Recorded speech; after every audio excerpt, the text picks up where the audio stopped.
Hello everyone, আসসালামু আলাইকুম।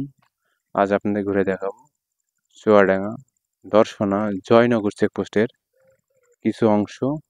সম্পূর্ণ ভিডিও জুড়ে আপনাদের সাথে আছি আমি মোহাম্মদ রকিব হাসান।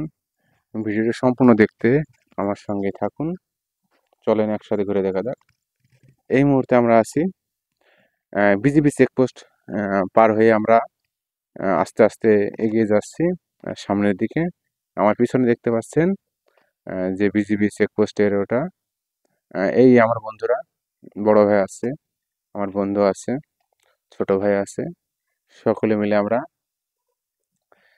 জয়নগর যে ইমিগ্রেশন চেকপোস্ট আছে ভারত সীমান্ত, সেটা আজ আমরা ঘুরে দেখাবো আপনাদের। চলেন একসাথে যাই, দেখতে থাকুন। এটা দুই পাশ দিয়ে বয়ে গেছে দুইটা রেল লাইন মাছ ধরে আমরা হেঁটে চলেছি। দেখতে পাচ্ছেন আপনারা। একটু সামনে এগিয়ে আপনারা হয়তো দেখতে পাচ্ছেন যে ভারত সীমান্তের প্রবেশ করে ফেলেছি আমরা অলরেডি। এই যে আমার পাশে আমার বন্ধু আছে, আমার ছোট ভাই, বড় ভাই, সকলে মিলে আমরা আজকে সম্পূর্ণ এরিয়াটা ঘুরে দেখব এবং আপনাদের সম্পূর্ণ ঘুরে দেখাবো যে চেকপোস্টের সম্পূর্ণ চিত্রটি। আমার পিছনে দেখতে পাচ্ছেন আমরা প্রায় 6 জন ওখানে গিয়েছি সম্পূর্ণ ঘুরে দেখার জন্য। বাংলাদেশ ভ্রমণের জন্য আপনাকে ধন্যবাদ। Thank for you visit to Bangladesh. এটা বাংলাদেশ ইন্ডিয়ান শেষ সীমান্ত। এই সামনেই দেখতে পাচ্ছেন দুই পাশ দিয়ে কাঁটাতারের বেড়া, মাঝখান দিয়ে রেল লাইন। ডান পাশে দেখতে পাচ্ছেন যে একটা গাছের তলে এক ভ্যানালা দাদা দাঁড়িয়ে আছে। উনি ইন্ডিয়ান। যারা ভারতে যান এই ইমিগ্রেশন দিয়ে, এখান থেকে এই ভ্যানের মাধ্যমে সেখানে যেতে হয়।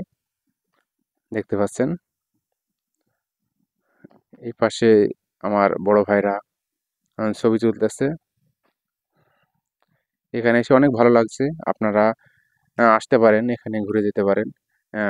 অনেক সুন্দর জায়গাটা, মনমুগ্ধকর পরিবেশ, প্রাকৃতিক যে এক সৌন্দর্য উপভোগ করতে পারবেন এখানে এসে।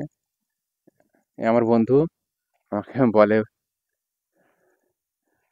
বন্ধু তুমি মাঝে মাঝে এখানে এসো, ঘুরে যেও, মনটা অনেক ভালো থাকবে। এই যে আমার জানেদিকার দোস্ত,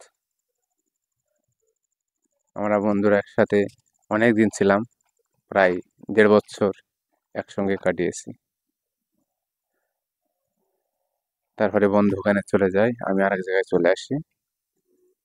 এই আমাদের শ্রদ্ধায় বড় ভাই নাজমুল ভাইয়া এবং তার ব্যাচমেট শামীম ভাই এই দুনিয়া ছেড়ে চলে গেছে, তার অকাল মৃত্যুতে আমরা শোকাহত। সম্পূর্ণ ভিডিওটি দেখার জন্য আপনাকে অসংখ্য ধন্যবাদ।